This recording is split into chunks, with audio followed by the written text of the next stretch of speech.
Hey! Welcome to Inspiration Station, where we build a sanctuary for your creative spark together. I'm Karina Pardis, a composer, activist, chocoholic, and self-care mom. I'm so glad you're here. This is a place for you whenever you need encouragement or a reminder to believe in you. For each subject of Inspiration Station, I mention a lot the quote by artist Amanda Palmer, "You can only connect the dots you collect." I talk about how this means noticing things around you, fully experiencing your life, and reflecting on it over and over again. Today I wanted to delve deeper into the importance of feeling your feelings and integrating them into your life so you can use them in your creative work. What is integration? The definition of integration is to form, coordinate, or blend into a functioning or unified whole. Looking at it this way, integration is in itself an act of creation. To explain why it's important to form and blend our emotions into a unified whole, I turn to Brené Brown and how she explains her research into vulnerability, shame, and emotional resilience. It's a bit long of a quote, but I think it's really important to understand from the perspective of sociology research and human interaction how this impacts us. She says, "The most powerful emotions that we experience have very sharp points, like the tip of a thorn. When they prick us, they cause discomfort and even pain. For many of us, our first response to vulnerability and pain of these sharp points is not to lean into the discomfort and feel our way through, but rather to make it go away. We do that by numbing and taking the edge off the pain with whatever provides the quickest relief. We can anesthetize with a whole bunch of stuff, including alcohol, drugs, food, sex, relationships, money, work, caretaking, gambling, staying busy, affairs, chaos, shopping, planning, perfectionism, constant change, and the internet. You can't numb those hard feelings without numbing the other effects, our emotions. You cannot selectively numb. So when we numb those, we numb joy, we numb gratitude, we numb happiness, and then we are miserable and we are looking for a purpose and meaning. And then we feel vulnerable. So then we have a couple of beers and a banana nut muffin and it becomes this dangerous cycle. She continues to say, "Pain will subside only when we acknowledge it and care for it. Addressing it with love and compassion would take only a minuscule percentage of the energy it takes to fight it. But approaching pain head on is terrifying. Most of us were not taught how to recognize pain, name it, and be with it." Our families and culture believed that the vulnerability it takes to acknowledge pain was weakness, so we were taught anger, rage, and denial instead. But what we know now is that when we deny our emotion, it owns us. When we own our emotion, we can rebuild and find our way through the pain. There was a lot in there. So to recap main points, when we feel pain, we often try to run away from it in whatever form that takes. There's a lot of choices. But when we choose to do that, we are also choosing to run away from our joy and all of the positive things that we want in our life, especially connection. Pain and connection are not mutually exclusive. And that can be really, really hard because we want connection, but we don't want pain. And yet both of these are essential to our humanity and to any creative act that we engage in. She also said that pain will subside only when we acknowledge it and care for it. The knowledge that we need to have in order to acknowledge and care for our pain comes through community. It comes through connection.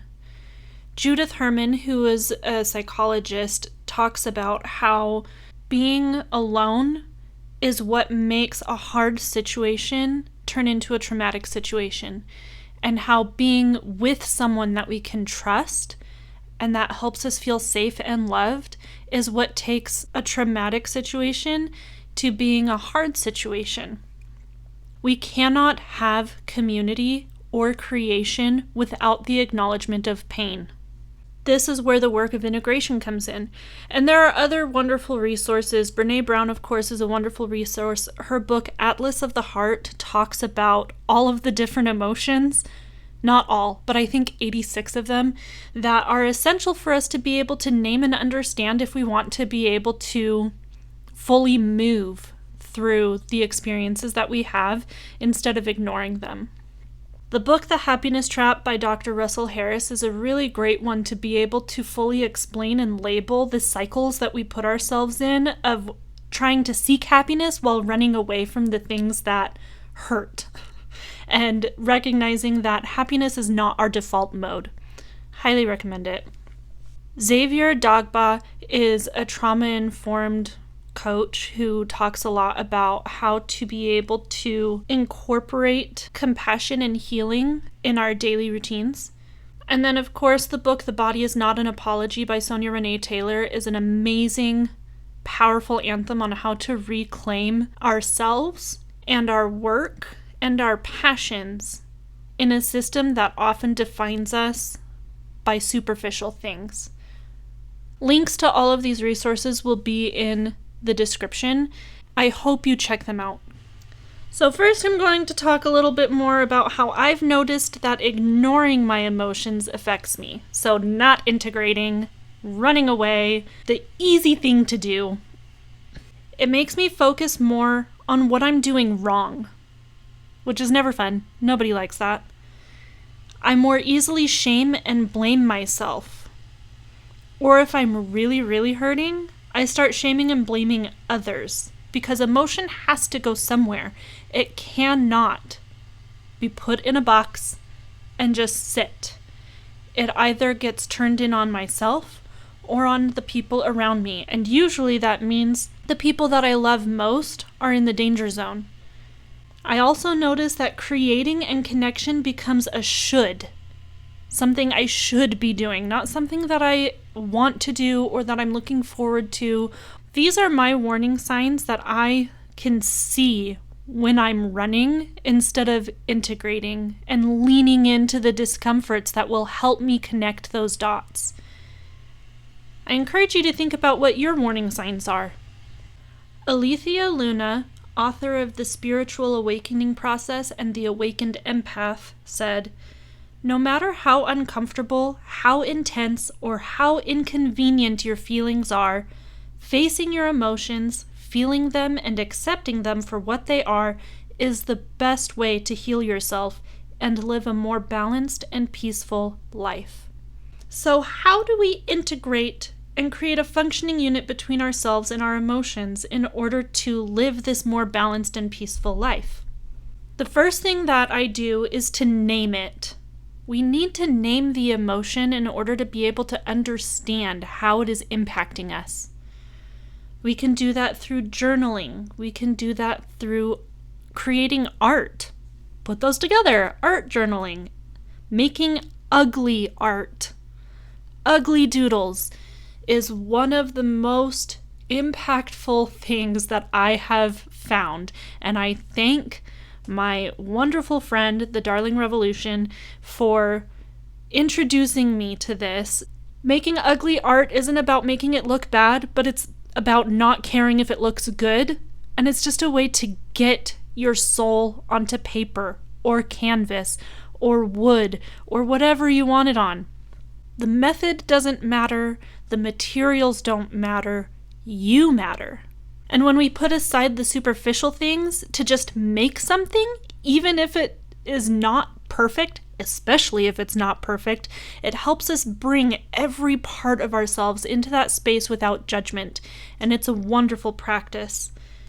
Another important part about integrating, aside from naming it, is actually letting yourself feel it. We cannot heal what we don't allow ourselves to feel.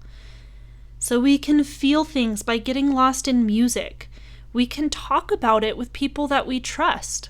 We can let emotional symptoms happen without judgment. For me, one thing that looks like is when I start getting teary-eyed or wanting to cry instead of thinking, oh, this is so stupid, what am I crying about? Which is an easy default mode to fall into. I now hear the voice of my therapist who, whenever I would start crying, she would just go, oh, that's interesting.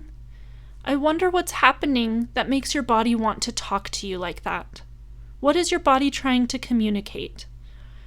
And so now it's just a moment of curiosity, letting the emotions happen, the rage, the balling of your fist, whatever it is, happen without judgment. And that means without comparing yourself to others or comparing yourself to yourself, either from something you did in the past or how you think you should act. And then there needs to be care. Brené Brown said that we need to not only acknowledge it, we need to care for it. Care comes in the package of self-love, in sleep, feeding yourself properly, finding human connection and hugs, moving your body in a joyful manner. And then we can engage in all of these actions and forms of integration with self-compassion, knowing that you are there for yourself in this moment as you do this. You are not alone at all. We have an awareness of what's happening, and we have shared humanity as we love ourselves in this way. As I have done these things, the warning signs that I have of focusing more on what I'm doing wrong, shaming and blaming myself and others, shoulding myself across the board, those dissipate. And I'm able to readily see that I have a growth mindset. I focus on the yet. I focus on the possibilities. Not on what I can't do, but just on what I want to do or am trying to do or what I haven't imagined I can do yet. Life becomes bigger when I include my pain. And instead of shaming and blaming myself, I'm able to more fully accept where I am right now.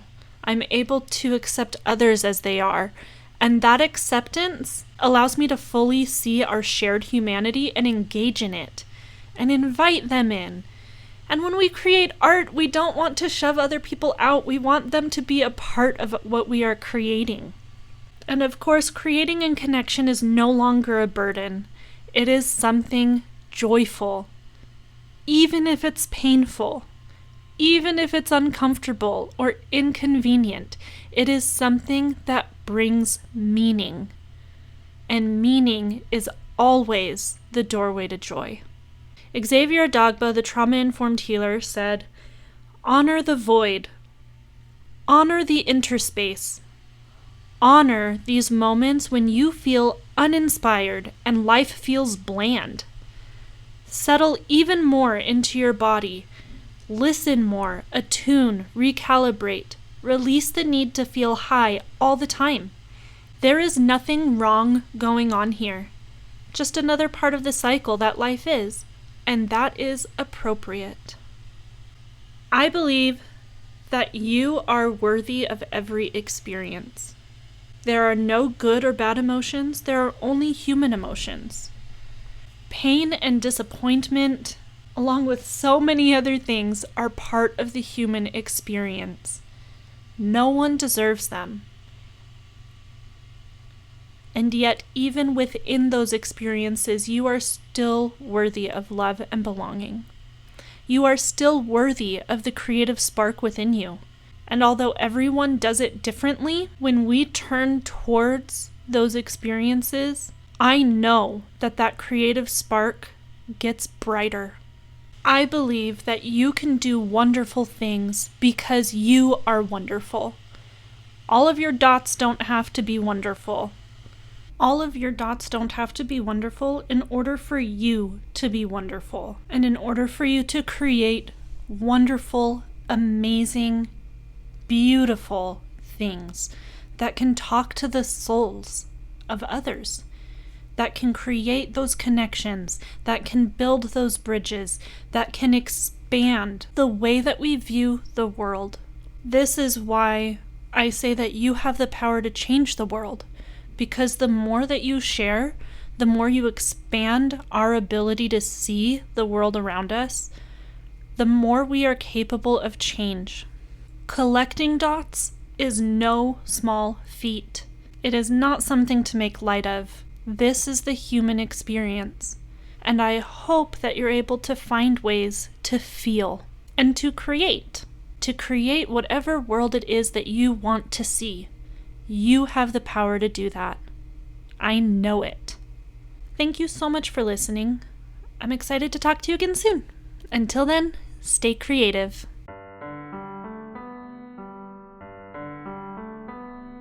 Here in this moment with human needs and growing dreams, there's so much out there in the world. Commercials and billboards are telling you just what to do and asking who you think you are. Which voice will you listen to?